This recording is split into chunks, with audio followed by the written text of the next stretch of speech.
There are rules to follow. So we violated our rules.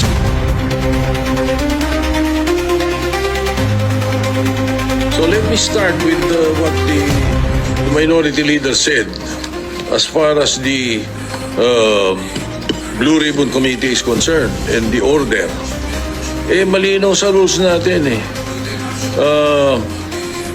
A witness cited in contempt may be ordered by detained in such a place as may be designated by the committee alone or andun yung or eh. Or with the concurrence of the Senate President by either A, one detention order. So it's the Senate President has the power to do that.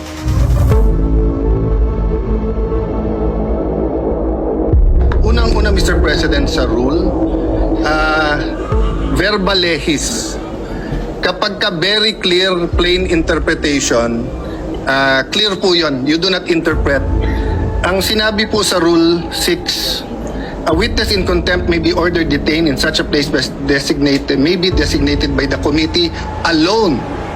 Alone. Ibig sabihin po, yung committee lang. Ano yung with? Kasama. With concurrence of the Senate President. Hindi nakalagay or the Senate President.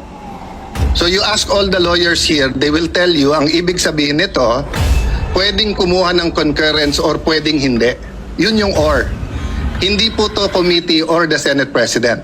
That's why if you go to the last paragraph, the order may be lifted by the chairman with the concurrence of the Senate President. The Senate President cannot lift. Ang nakalagay doon, with the concurrence, hindi rin pwedeng yung committee. So, na-violate po rules natin because it was not the committee alone. It is very clear in the rules and in the Constitution, meron Supreme Court cases yan, that the plenary is supreme.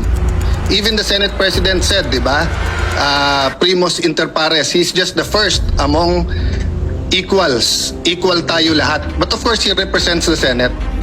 So when the plenary decided to put him in Pasay City Jail, ang makakalift po niyan, hindi po yung committee, hindi po yung Senate President, it's the plenary.